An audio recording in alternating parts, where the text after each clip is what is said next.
तो यार ये हमारे स्कूल के नहीं सॉरी कॉलेज। हाँ कॉलेज। अच्छा रुको कि आपको कभी ऐसा लगा था कि 10-15 देश घूमने के बाद 20-25 स्टेट घूमने के बाद 4 स्टार्टअप्स 2 साल के अंदर स्टार्ट करने के बाद और एक स्टार्टअप जिसकी ग्रोथ अभी 2100% है, कभी आपको ऐसा फील हुआ था कि आदर्श पंडवाल जो कि मैं एक यूट्यूबर हूँ, इनसे आप लोगों को बात करने का और चिट चैट करने का मौका मिलेगा?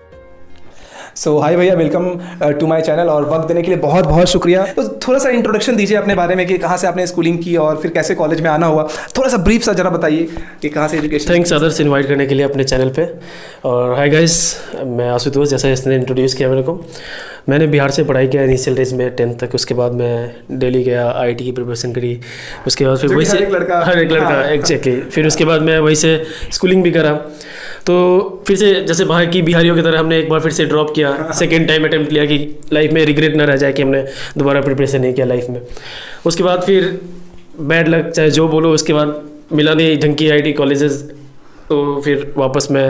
उसके बाद आपकी रैंक काफ़ी अच्छी थी WBJEE के एग्जाम में, तो फिर आप IIM में आपने एडमिशन ले लिया, यही तो? मुझे भी सुनने को मिला है कि आपकी 4 कंपनी थी और जितना मुझे भी टीचर बताते हैं कि आप अपने इनिशियल डेज में बड़े नटखट से थे। तो वो जरा जर्नी बताइए कि कैसे एक नटखट सा लड़का और क्लास में मजा करना है, मस्ती करना है, कॉलेज थोड़ा कम आना है और उसके बाद फिर बैक टू बैक 4 कंपनीज को स्टार्ट करना, स्टार्टअप को स्टार्ट करना और फिर अभी एक ऐसे कंपनी के CEO और फाउंडर जिसकी ग्रोथ अप्रॉक्सीमेटली 2100% ग्रोथ है। तो बताइए वो जर्नी कैसी रहेगी? तो बेसिक तो जादवपुर के बाद यहाँ पे IIM आता है, तो मैंने वो ऑप्ट किया, फिर यहाँ पे एडमिशन लिया। तो एडमिशन लेने के बाद वही हुआ कि एक तो ये सीन था कि बाकी लोग सीधा स्टार्ट करते अपने जॉब की प्रिपरेशन करना, लेकिन मेरे माइंड में एक चीज़ पहले से क्लियर था कि जॉब मेरे को कभी करना नहीं है। अच्छा। तो ये चीज़ मैं क्लियर था अपने माइंड में कि कहीं ना कहीं करना तो एंटरप्रेन्योरशिप है या फिर अपना स्टार्टअप वगैरह इससे रिलेटेड ही कुछ करना है। तो फर्स्ट सेमेस्टर ख़त्म होने के बाद मेरे दिमाग में पहला आइडिया मेरे को आया था, वो था स्वैपकार्ट करके। अच्छा। ठीक है, जहाँ पे आप एक प्लेटफॉर्म था जहाँ आप अपनी वाइट एप्रन को ब्लू एप्रन से एक्सचेंज कर सकते हो। तो instead of investing more money, आप एक ही एप्रन के प्राइस में 2 एप्रन आपके पास आ जाएंगे। अच्छा। तो इस टाइप से एक प्रॉब्लम था, लेकिन वही था, आइडिया नहीं था मैं कैसे स्टार्टअप करते हैं, कैसे क्या होती चीज़ें। तो ये जो आपने टर्म की बात बोली करी, ये CEO, CTO, CBO, ये सब बेसिकली आजकल हाइप बन चुका है इस इंडस्ट्री में। तो आजकल लोग क्या समझ रखे हैं कि एक वेबसाइट हमने बनाया और फाउंडर एंड CEO, तो ये इस जोन में ना जा करके आप रियल लाइफ प्रॉब्लम आइडेंटिफाई करो। ठीक है, वो आइडेंटिफाई करो कि क्या प्रॉब्लम है मार्केट में। मतलब अब या तो आपको जो प्रॉब्लम हो रही है उसे सॉर्ट आउट करने की कोशिश करो। मैंने जैसे बोला स्वैपकार्ट जो मैंने स्टार्ट किया था, वो प्रॉब्लम मैंने खुद फेस किया। अच्छा। लेकिन मुझे आइडिया नहीं था कैसे ये स्टार्टअप चीज़ें काम करती है ना, मुझे स्टार्टअप मतलब एक स्टेप पता नहीं था मैं कैसे स्टार्ट करना, क्या करना है। तो वो मेरा वेंचर टेक्निकली फर्स्ट ईयर में ही फेल हो गया। अच्छा। तब मुझे दिमाग में आया कि यार मुझे कुछ सीखना है, पहले लर्निंग चाहिए कुछ स्टार्ट करने से। आप चाइना भी जाके आए हुए हैं और वहाँ पे भी आपने बहुत सारी चीज़ें सीखी थी। कॉलेज में बहुत बड़ा सा एक हाइप बना था कि आशुतोष भैया जो हमारे खड़े हैं सामने, ये चाइना गए हैं और जैसे एक MI की कंपनी है ना हमारी, कि वहाँ की एक बेस्ड कंपनी है, उसे एक इंडिया में लाया गया और इंडिया में एक बहुत बड़ी सी कंपनी बन गई, चाहे वो MI हो चाहे वो रियलमी हो। तो कुछ इस तरीके का भी शायद आपके दिमाग में वो आइडिया था। क्या था वो आइडिया, वो चाइना का वेंचर, मुझे जानना है ज़रा। तो बेसिकली वो चाइना का जो सीन था, मेरी सेकेंड ईयर के बाद ऑलमोस्ट 3rd ईयर कंप्लीट होने के बाद, तो 2 साल मैं पूरा एक्सप्लोर किया चीज़ें को, हर चीज़ ट्राई की, या AI हो, कोडिंग हो, एक चीज़ ट्राई किया मैंने कि लर्निंग्स मिले। उसके बाद मैंने एक प्रोग्राम के लिए अप्लाई किया था जो एक यूरोपियन ऑर्गेनाइजेशन की थी और उनकी वेन्यू चाइना में थी, शेंजन में, जो हांगकांग के पास है बेसिकली। तो वो प्रोग्राम में मुझे 100% स्कॉलरशिप मिली थी। वो पूरा एंटरप्रेन्योरशिप के ऊपर था, आप कह लो एक एंटरप्रेन्योरशिप समर स्कूल कह लो, जिसमें 40 कंट्रीज से लोग आए थे, 200 लोग सिलेक्ट होके। अच्छा। ठीक है, 40 कंट्रीज से 200 लोग, राइट। और हम लोग इंडिया से 6 से 7 जन थे टोटल पूरे इंडिया से। अच्छा। तो वहाँ गया तो मुझे एक्चुअली स्टेप बाय स्टेप पता चला कैसे स्टार्टअप करते हैं, पहले दिन क्या होता है, दूसरे दिन क्या होता है, आइडिया कैसे वैलिडेट करना है, कैसे आपको मेंटरिंग सपोर्ट चाहिए, कैसे कस्टमर वैलिडेशन, मतलब जो भी चीज़ें होती है ना स्टेप बाय स्टेप, वो मुझे वहाँ से पता चला। बेसिक की बात आपने किया था कि वहाँ आपने क्या स्टार्ट किया था। तो मैं स्टार्टअप का आइडिया मेरे दिमाग में जो था वो था smartcity.ai, कि सिटी को स्मार्ट बनाएंगे हम अपने AI प्रोडक्ट को यूज़ करके। ठीक है, इसके बेसिस पे हमने टीम भी फॉर्म कर ली थी। हमारी टीम में 5 डिफरेंट कंट्री से लोग थे। अच्छा। नीदरलैंड्स, जर्मनी, चाइना, इंडिया और एक स्पेन। ठीक है, तो 5 जन थे हम लोग। तो वो smartcity.ai आइडिया था, लेकिन पिवट के लिए होना क्या था, मतलब वो इससे हम क्या थी, वही मैं कह रहा हूँ कि मैंने तो ये सोचा था कि चलो ये प्रॉब्लम है हम इसे सॉल्व कर, लेकिन वहाँ जाके मुझे पता चला एक्चुअली कि ये कोई प्रॉब्लम ही नहीं है। हमारे जो मेंटर थे यूनिवर्सिटी ऑफ कैलिफोर्निया बर्कली से, उन्होंने फिर आइडिया को बोला कि नहीं इसको पिवट करो, तो हम लोग वापस से व्हाइट बोर्ड पे आए। फिर हमने सोचा कि क्या स्टार्ट करें, तो हमने एक प्लेटफॉर्म बनाया GetScholarship.ai। अच्छा, तो ये तीसरी स्टार्टअप थी आपकी? हाँ, वो स्टार्टअप नहीं, वो एक्चुअली आइडिया ही था। अच्छा, आइडिया। तो यहाँ हमने पिवट किया, पूरा बिजनेस मॉडल बनाया, कैसे फॉरेन स्टूडेंट जाने वालों को, जैसे कि कई सारे हमारे आपके ऐसे इंजीनियरिंग स्टूडेंट इनको पता ही नहीं होता कि फॉरेन में क्या चल रहा है, कौन सी ऐसी अपॉर्चुनिटी है जो शॉर्ट टर्म कोर्स कर सकते हो, या फिर हाई स्टडीज़ के लिए क्या स्कॉलरशिप है। इसके लिए हमने वो प्लेटफॉर्म डेवलप किया था। फिर इसे हम कंटिन्यू ना कर सके, इसका पीछे रीज़न था कि 5 डिफरेंट कंट्रीज से हम लोग उसमें इन्वॉल्व थे। तो वापस प्रोग्राम खत्म होने के बाद पाँचों हम लोग अपने अपने वापस कंट्री चले गए। अच्छा, ठीक है, ये वाली कंपनी तो आपकी ज़्यादा दिन चल नहीं पाई, तो इसके बारे में मैं बहुत ज़्यादा डिस्कस नहीं करूँगा। मैं एक छोटी सी चीज़, आपने बोली कि 5 देशों से लोग थे, उसके कनेक्शंस में आप थे, तो कनेक्शन का कितना ज़्यादा फ़ायदा मिलता है? तो ये कनेक्शन जो है ना, एक फेमस सेइंग है कि your network is your net worth. ठीक है, तो और मैं इसका हार्ड कोड बिलीवर आप कह लो, जो इसको बहुत ही अलग लेवल में विश्वास करता हूँ इन चीज़ों पे, क्योंकि वहाँ जो हमने कनेक्शन बिल्ड किया, वहाँ हमारी टीम में, मैंने जो बोला आपको, जर्मनी का एक बंदा था, ठीक है, जो CMO का पोजीशन पे था उस टाइम, उस स्टार्टअप की आइडिया में। अच्छा। और आज भी वो सिमेक्स में हमें उससे अलग लेवल पे कंट्रीब्यूट बैक कर रहा है, वैल्यू ऐड कर रहा है कहीं ना कहीं। तो देखो, चाइना जाने की चीज़ें 2 साल 3 साल पहले की है, और आज भी वो हमारे साथ सिमेक्स में हमें हेल्प कर रहा है, बाकी वैल्यू ऐड कर रहा है एज ए CMO ही। तो इसका जूलियन नाम है। चीज़ें आप लोग भी ले सकते हो कि जब आप कॉलेज में जाते हो या फिर फर्स्ट ईयर सेकेंड ईयर में हो, तो ज़्यादा से ज़्यादा आप लोगों को कनेक्शन बिल्डअप करना है। मुझे ये भी पता चला है कि आपको कॉल लेटर आया था और हार्वर्ड से, फिर आप हार्वर्ड में कुछ दिन जाके वहाँ पे क्लास भी किए हो, तो आप सारे, मतलब कहते हैं ना, हमारे कहावत है कि सारे घाट का आपने पानी पिया हुआ है, चाहे वो न्यूयॉर्क हो जाए, चाहे वो कतर हो जाए, या फिर चाहे वो बोले डिफरेंट सारी कंट्रीज जो भी हैं, चाइना हो जाए, तो बहुत सारी कंट्री आप गए, पढ़े। तो वो MIT और हार्वर्ड वाला मुझे किस्सा बताए कि वो कैसे हुआ, कब ये दिमाग में आया कि नहीं मुझे GRE देना है या फिर ऐसा कुछ करना है, कब ये दिमाग में आया, कब ये चीज़ें हुई और कैसे वहाँ पहुँचे, वो स्टोरी जानना है। तो जब कॉलेज डेज में मैं वापस चाइना से आया था, तो हमने GRE का प्रिपरेशन किया, फिर TOEFL का किया, दिया, अच्छी मार्क्स भी आई। लेकिन उसके बाद ही एक प्रोग्राम था, मैं सिलेक्ट हो गया था, एक MIT बूट कैम्प करके होता है प्रोग्राम, राइट। तो वो भी एंटरप्रेन्योर्स के लिए था। तो मैंने आपको स्टार्टिंग में बताया कि मैं जॉब में कोई इंटरेस्टेड ही नहीं था, मैंने प्लेसमेंट से जॉब में इंटरेस्टेड नहीं था। बस एक बार मैं बता दूं कि इन्हें शायद 14-15 लाख का एक जॉब भी ऑफर हुआ था, और हम लोग जैसे आम बच्चे जो होंगे तो उनको अगर 10-12 लाख का भी जॉब लगता है तो वो तेज़ी से ले लेते हैं। और इनका वो किस्सा अभी भी फेमस है कि वो जाते हैं कैबिन में, जाते हैं और कैबिन पे जाके लिखते हैं कि sir I don't want this job, so give this seat to someone else. तो बेसिकली वही हुआ। फिर MIT बूट कैम्प का सीन था, तो वो एक्सपेंसिव था थोड़ा सा। जैसे चाइना में गया तो मेरी सारी फंडिंग, मतलब मुझे अपने पॉकेट से नॉट इवन सिंगल पेनी लगा। क्या होता है ना कि हमारे दिमाग में ये चीज़ जरूर चल रहा होता है कि अगर मुझे बाहर जाके पढ़ना है, सपोज अगर आपको USA जाना है, कनाडा जाना है, जर्मनी जाना है, फ्रांस जाना है, कहीं पे भी जाना है, तो भैया मेरे को पैसा बहुत सारा लगेगा, और अगर मैं एक वीक फैमिली से हूँ तो शायद मैं उन सारी चीज़ों को नहीं कर पाऊंगा। तो ये मिथ है या फिर रियलिटी है कि इससे पैसे वाले जा सकते हैं बाहर? नहीं, ऐसा एक मिथ बना के रखा है लोगों ने। अगर आप में रियल टैलेंट है तो कहीं ना कहीं से, अगर मतलब एक कहावत है ना कि अगर आप शिद्दत से कोई चीज़ें चाहो तो पूरी कायनात भी लगाने में, तो वही चीज़ें होती है रियल लाइफ में भी। थोड़ी फिल्मी में हो गया, लेकिन ये रियलिटी है कि आपकी सबकॉन्शियस माइंड जो है ना उसी डायरेक्शन में वर्क करती है। तो आपको एक्स्ट्रा एफर्ट, हाँ ऑब्वियसली ये बिना पैसे का आप कुछ कर नहीं सकते हो, लेकिन अब लिटरली अगर चाह रहे हो कि हाँ मुझे जाना है, ये करना है, तो आप अगर उस चीज़ों को के बारे में आप सर्च करोगे तो आपको मिल जाएगा कि हाँ भाई ये एक तरीका है जिसके वजह से हम वहाँ जा सकते हैं। स्कॉलरशिप भी आप लोगों को मिलती है, राइट। तो आपके केस में वो स्कॉलरशिप थी या फिर आप पूरे पैसे देखे वहाँ? नहीं, तो मैं जैसे मैं अपनी बात कर लूँ चाइना की, तो 100% स्कॉलरशिप मुझे ट्यूशन फी में मिला। अच्छा। अब इसके अलावा भी आपका एकोमोडेशन खर्चा हो गया, फ्लाइट फेयर हो गया, वहाँ रहना, खाना पीना। उसके सीन में ये हुआ कि हमने कॉलेज को बताया ऐसे सीन है, तो कॉलेज ने मेरे 1 सेमेस्टर का फी माफ कर दिया, तो वही तो होगी स्कॉलरशिप आपकी। क्या अच्छा, जी बिल्कुल, तो बिल्कुल। हमेशा लोग टैलेंट को सपोर्ट करते हैं कहीं ना कहीं। के बाद फिर हार्वर्ड की एक कॉन्फ्रेंस होती है आपके एंटरप्रेन्योरशिप पे, तो मैं वो अटेंड करने गया वहाँ पे, तो क्लासेस भी अटेंड करी मैंने हार्वर्ड बिजनेस स्कूल में। तो वहाँ जो पढ़ाई का तरीका है बिल्कुल डिफरेंट है इंडिया कॉम्पिटिवली। मैंने आपको डिटेल में बताया था कैसे केस स्टडीज़ पे लोग वहाँ पढ़ाते हैं। तो ये सब चीज़ें देख के मुझे अब वहाँ की एजुकेशन सिस्टम से मैं इम्प्रेस हो गया। लेकिन फिर वापस आने के बाद एक दिन मैं ऐसे मेरी एक नई फ्लैट की इनॉग्रेशन हुई थी अपार्टमेंट की, बिहार में दूसरे सिटी में। तो मैं पापा से, मेरे पापा एक्चुअली सीमेंट इंडस्ट्री में 25 साल का एक्सपीरियंस है उनका जी, और वो प्रोफेसर भी है।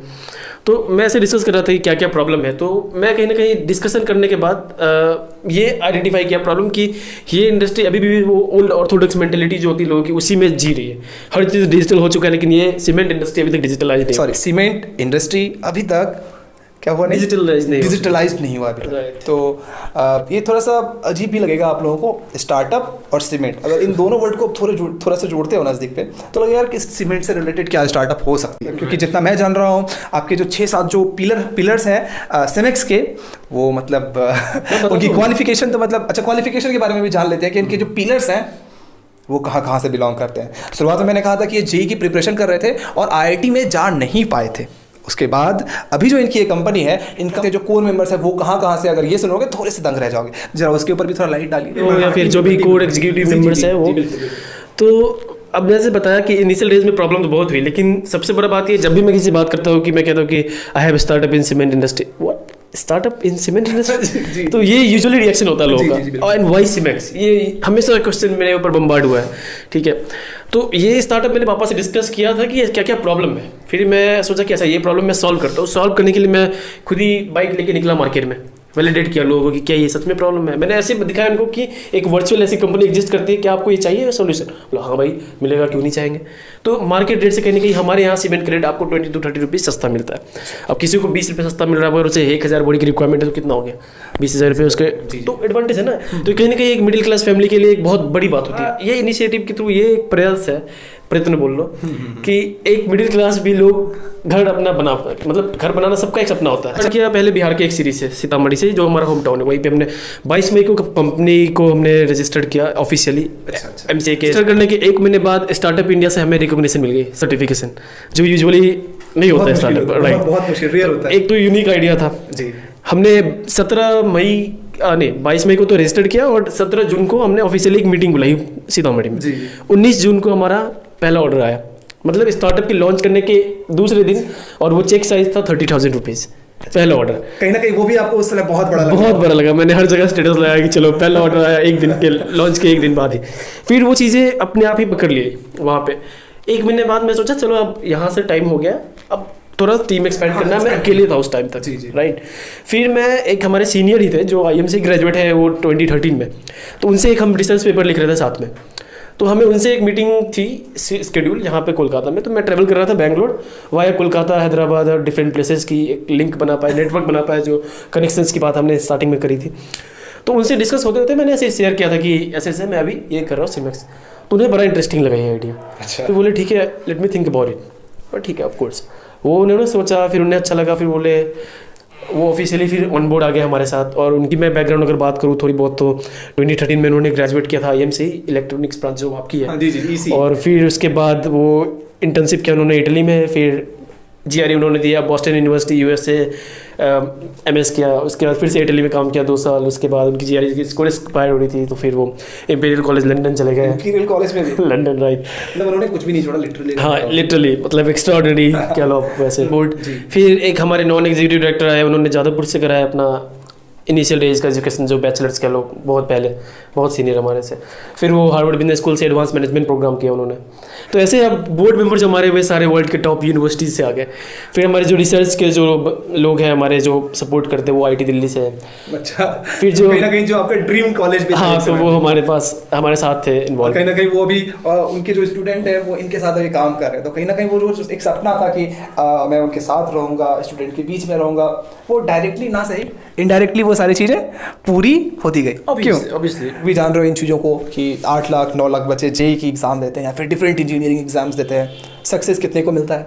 10,000, 20,000, चलो 30,000 को सक्सेस मिलता है। तो क्या वही सिर्फ 30,000 ऐसे स्टूडेंट हैं जो कि लाइफ में कुछ अच्छा कर सकते हैं? डेफिनेटली नॉट, क्योंकि एग्जाम्पल हमारे सामने है, और कोशिश करूंगा कि मैं भी कुछ आगे वैसा कर लूँ। तो मैं इनसे ये जानना चाहता हूँ कि कॉलेज कितना ज़्यादा मैटर करता है, मतलब एक हाइप बना के रखती गई है कि नहीं ये कॉलेज में अगर गए देन इट्स गुड, अगर इस कॉलेज में नहीं जाते हो देन इट्स बैड, तो कितना इंपैक्ट डालता है ये कॉलेज में? बिल्कुल, ये बात तो कहीं कहना गलत होगा कि कॉलेज मैटर नहीं करता है। कॉलेज ऑफ कोर्स मैटर करता है। कॉलेज नहीं मैटर करता, वहाँ का जो इन्वायरमेंट है वो बेसिकली मैटर करता है। अब आप IT की बात कर लो, आप अपनी शक्ल घुमा के अगर चारों तरफ देखोगे तो हमेशा आपसे इंटेलिजेंट बंदा मिलेगा वहाँ पे, ठीक है, जो नॉर्मल कॉलेजों में कहीं ना कहीं नहीं है, राइट। लेकिन वही है कि एक नॉर्मल कॉलेज में कुछ बच्चे ऐसे होते हैं जो सच में कुछ अच्छा कर सकते हैं। मैं तो जानता हूँ पोटेंशियल सब में होता है, लेकिन लोग जो अपने आप को कंफर्ट जोन से बाहर नहीं निकाल पाते हैं, वो लोग नहीं कुछ कर पाते, राइट। अगर आप करना चाह रहे हो तो वो आपके ऊपर डिपेंड है। अगर आप लोग एक्सक्यूज़ देते हैं कि नहीं हमें एनवायरनमेंट अच्छा नहीं मिला, कॉलेज अच्छा नहीं मिला, ये सब बकवास बात है। एनवायरनमेंट अच्छा नहीं मिला, एनवायरनमेंट अपना बदल लो आप। जी, ज़्यादा से ज़्यादा क्या होगा, सिंगल रूम में रह लो, जो ऐसा एनवायरनमेंट आपकी है वैसे ही रह जाओगे ना, एटलीस्ट गिरे हुए तो नहीं। जी, जी, जी। तो यही जो मिथ है ना लोगों का कि एनवायरनमेंट अच्छा नहीं है, कॉलेज अच्छा नहीं है, ये सब बकवास बात है। अगर करना चाहो तो कुछ भी मैटर नहीं करता। आजकल डिजिटल एज है, हर एक इन्फॉर्मेशन, हर वर्ल्ड का जो बेस्ट प्रोफेसर है, मतलब वर्ल्ड के बेस्ट प्रोफेसर है, बेस्ट यूनिवर्सिटीज़ के, सबका लेक्चर पर आप जाओ, देखो, पढ़ो, सीखो, इंप्लीमेंट करो। सबसे बड़ी बात है एग्जीक्यूशन। आप जब तक एग्जीक्यूट नहीं करो कोई चीज़ें, आप जैसे ये यूट्यूब का आइडिया आपका ही है, अगर आप एग्जीक्यूट नहीं करते तो आज इतनी सारी लोगों को प्रेरणा नहीं मिलती आपसे, एक गाइडेंस जो मिलता है वो नहीं मिलता, राइट। अगर ये एक आइडिया होता तो क्यों नहीं मेरा एक यूट्यूब चैनल, बिल्कुल बिल्कुल बिल्कुल। हमने एग्जीक्यूट नहीं किया कभी। तो वही ये डिपेंड करता है कि आप अगर करना चाहो करोगे तभी कुछ होगे। तो फर्स्ट ईयर के जो स्टूडेंट होंगे या फिर जो ऐसे बच्चे होंगे जो अभी कॉलेज जाने वाले हैं, उनके बारे में आप क्या कहना चाहेंगे? कुछ ऐसी गलतियां जो आपने की, कुछ अच्छी चीज़ें जो आपने की और वो शेयर करना चाहेंगे? और मैं तो ये नहीं कहूँगा कि ये करना ये नहीं करना, मैं कहूँगा हर एक चीज़ जो है वो करो। तो करोगे नहीं पता नहीं चलेगा चीज़ें अच्छी क्या है, चीज़ें बुरी क्या है। लोग के हो सकता है कि हर एक चीज़ रिलेटिव है, कोई चीज़ आपके लिए अच्छा हो सकता है, मेरे लिए नहीं। तो जब तक आप खुद से नहीं करोगे, और ये जो 4 साल का जो टाइम फ्रेम है, ये एक्सपेरिमेंटल टाइम फ्रेम, आप इसको ट्रीट करो और इसमें हर एक चीज़ ट्राई करो, जो बेस्ट है उसको रख लो, जो बुरा है उसको छोड़ दो, और उसमें से फिगर आउट करो कि आपके लिए बेहतर क्या है, कैसे किस चीज़ में करियर बनाना है। हाँ, मैंने आपका एक मैंने इंटरव्यू देखा था, उसमें आपने ये कहा था कि हमने जो पहले हम इंजीनियरिंग कॉलेज में जब हम लोग एडमिशन लेते हैं तो पहले 1-2 सालों में हम लोगों को बहुत सारी चीज़ों पे एक्सपेरिमेंट करना चाहिए। जैसे कि आपने बोला कि ठीक है, मैं डिजिटल मार्केटिंग में पहले अपना हाथ डालूंगा, मैं 2 महीने करने की कोशिश करूंगा, देखता हूँ कि मैं उनसे क्या क्या चीज़ें सीख सकता हूँ। अगर उसमें कुछ नहीं होता है, ठीक है, वो एक्सपीरियंस मेरे पास आ जाता है, फिर मैं एसईओ सीखूंगा, फिर मैं वेब डेवलपमेंट भी करूंगा, मैं आईटी की तरफ भी जाऊंगा, एआई भी करूंगा, मशीन लर्निंग भी करूंगा, कोडिंग भी करूंगा, और 2 सालों में बहुत सारी नॉलेज मैं सीख लूंगा। और उस नॉलेज को सीखने के बाद जब मैं एक बार घर में बैठ के देखता हूँ कि मैं क्या क्या चीज़ें सीखा और कौन सी ऐसी चीज़ है, फिर कौन सा ऐसा फील्ड है जो कि मेरे लिए सबसे अच्छा है, और फिर उस चीज़ को लेकर मैं आगे 2 साल में प्रोसीड करूंगा। तो ये चीज़ मैंने सुना था। इस चीज़ के बारे में आप क्या कहना चाहेंगे? मतलब क्या चीज़ें आपके दिमाग में थी जो ये बातें आपने कही वहाँ पे? तो ये मैंने खुद किया है, इसलिए मैंने कहा मैं कुछ ऐसी बातें नहीं करता जो लोग कहते हैं। मैं खुद ही, अब मैंने बताया पहली स्टार्टअप मेरी आइडिया थी, लेकिन लोग दबा दिए उन्हें स्टार्टअप को, आइडिया को। तो मैंने खुद से स्टार्ट किया सीखना, web development, AI, machine learning, एक एक चीज़ किया मैंने। फिर मेरे पता चला ये चीज़ मेरे ठीक है, ये चीज़ नहीं ठीक है। फिर मैंने कोडिंग किया, अभी भी कर सकता हूँ लेकिन कर नहीं रहा क्योंकि मेरे पास लोग हैं जो कोड कर सकते हैं। तो फिर कहीं ना कहीं मुझे पता चला कि नहीं, ये मेरा रास्ता मेरे लिए सही है। फिर मैंने उस चीज़ों को ऑप्ट कर लिया अपने लिए। तो अच्छा, अपने जूनियर्स को क्या कहेंगे? क्या उन्हें ये एंटरप्रेन्योरशिप के लाइन पे या फिर स्टार्टअप की लाइन पे आना चाहिए, फिर नहीं आना चाहिए, या फिर कुछ खतरा होता है, या ऐसी कुछ चीज़ें होती है ना हमारे अंदर, वो बैठा होता है कि क्या ये करके मुझे सक्सेस मिलेगी नहीं मिलेगी, होता है ना, चल जानते हैं। नहीं, वो चीज़ें है, होती तो है, सब लोग एक स्टेबिलिटी के पीछे भागते हैं। जी जी। लेकिन मैं ये कहूँगा कि यार कॉलेज ग्रेजुएट का एज क्या होता है, लगभग 22-23 के आसपास। उस एज में स्टेबिलिटी आपको नहीं चाहिए, अनलेस कि अगर फैमिली में कुछ फाइनेंशियल प्रॉब्लम ना हो। तो मैं नहीं कहूँगा कि अगेन लेकिन सारे बच्चे कर सके, लेकिन अगर आपके पास फैमिली कहीं ना कहीं ठीक है, कहीं ना कहीं, तो मैं ये कहूँगा कि आप ट्राई करो। मतलब ग्रेजुएट होने के बाद तुरंत जॉब के पीछे ना भाग के 1-2 साल ट्राई करो, कुछ हर्जा नहीं है। 25 लेकिन वही है कि 25-26 साल तक ट्राई करो, देखो क्या कर सकते हो। अगर कुछ सक्सेसफुल हो रहा तो फिर ऑब्वियसली लाइफ। हवा एक चली हुई है कि जॉब मार्केट बहुत ज़्यादा ख़राब है और जॉब नहीं मिलती है, तो इसमें किन की ज़्यादा आप गलती देखते हो? क्या बच्चे उस हिसाब से अपने स्किल्स को डेवलप नहीं करते हैं, या फिर हमारा एक अभी जो सराउंडिंग्स है वहाँ पे ही जॉब, क्या बोलेंगे, जॉब अपॉर्चुनिटीज़ कम है? दोनों में से क्या चीज़ें हैं जो कि सबसे ज़्यादा इफेक्ट करती है? क्या बच्चे के पास वैसा स्किल्स नहीं है, बच्चे मस्ती करते हैं सिर्फ, और फिर 4 साल के बाद उन्हें ये उम्मीद होती है कि मुझे 5 लाख या 10 लाख या 15 लाख का जॉब लग जाए, या फिर ये कि सच में ऐसी कंडीशन है कि जॉब मार्केट की कंडीशन बहुत ज़्यादा बुरी है? क्योंकि आप इस लाइन से जुड़े हैं तो मैं आपसे जानना चाहता हूँ। मैं ये नहीं कहूँगा कि जॉब की कंडीशन बुरी है। एक कहावत है हमारे बिहार में, आपको भी घर में ज़रूर कहा होगा कि ये 5 उंगली बराबर नहीं है। अच्छा। राइट। तो वैसे ही अगर एक क्लास का एग्जांपल लूँ मैं, एक छोटा सा क्लस्टर, इसमें 40 बच्चे हैं, तो 40 बच्चे की सोच क्या कभी बराबर हो सकती है? बिल्कुल नहीं। लेकिन 40 बच्चे एक आईटी सब्जेक्ट पढ़ रहे हैं और वो एक ही आईटी जॉब के लिए हंट कर रहे हैं जी। तो यहाँ प्रॉब्लम है ना। हो सकता है कि आपकी स्किल है यूट्यूब का वीडियो बनाना, मेरी स्किल है कि एग्जीक्यूट करना, एक सामने वाले बंदे की स्किल है कोडिंग करना, और हम अगर तीनों फाइट कर रहे हैं, नहीं हम कोडिंग करेंगे तो आप कभी कोड कर पाओगे? मैं कभी कोड कर पाऊंगा, लेकिन वो कोडर है जी। तो यहाँ प्रॉब्लम है, लोग जबरदस्ती का एक जॉब के पीछे भाग जा रहे हैं। आजकल आईटी का जो हाइप बना है, यहाँ प्रॉब्लम। तो अपनी स्किल को आइडेंटिफाई करो, उसके बेसिस पे उस चीज़ों को पकड़ो। अगर आपकी डिजाइन स्किल अच्छी है तो आप डिजाइन करके गूगल में पहुँच सकते हो, सिर्फ डिजाइन करके। अच्छा। मैं लिटरली बता रहा हूँ, तो लोग ये चीज़ों को नहीं समझ रहे ये। और मैं जॉब के बारे में ज़्यादा बात करूंगा नहीं, कि मैंने कभी जॉब किया नहीं टेक्निकली, तो ये कहना गलत नहीं, वो आप जॉब भले ही भैया हमारे जॉब कर नहीं रहे हैं, बट ये बहुत सारे बच्चों को जॉब ऑफर करने वाले हैं इन फ्यूचर। और अभी भी कहीं ना कहीं मेरे क्लास से भी और मेरे कॉलेज से भी बहुत सारे बच्चे ऐसे जो कि ऐसे इंटर्न इनके अंडर काम कर रहे हैं। बहुत बहुत शुक्रिया भैया मेरे साथ Thank you आने के लिए और बातें करने के लिए। ज़रूर आप लोगों को भी चीज़ें अच्छी लगी होंगी, क्योंकि ये मेरा पहला इंटरव्यू था सीनियर के साथ कह लो या फिर सीईओ के साथ कह लो। ये कल का सीईओ यहाँ है और इन्होंने मुझे बहुत मोटिवेट किया है कि नहीं तुम बहुत अच्छे लाइन पे जा रहे हो, और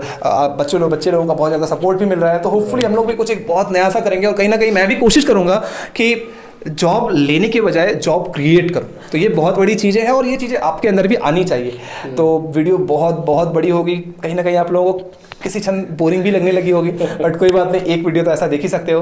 तो इनकी जो कंपनी है उनका नाम है सेमिक्स, ठीक है, उसकी मैं लिंक वगैरह डिस्क्रिप्शन पे दे दूंगा। तो ये चीज़ें कि आप दोस्तों के साथ शेयर करो इस चीज़ों को कि हाँ सेमिक्स नाम की भी एक कंपनी है। तो क्या होता है ना कि हमारा नेटवर्क बढ़ता है, लोगों को चीज़ें पता चलती है। जो चीज़ें शायद आपको 400 में मिल रहा है, वो यहाँ से आपको वो चीज़ें 350 में मिल सकती है। अब बच्चों के दिमाग में आ रहा हो कि भैया ने कोलैबोरेशन किया भैया के साथ, मोटा रकम मिला होगा। तो यार मैं अभी क्लैरिफाई करना चाहता हूँ कि ये बिल्कुल भी कोलैबोरेशन नहीं है।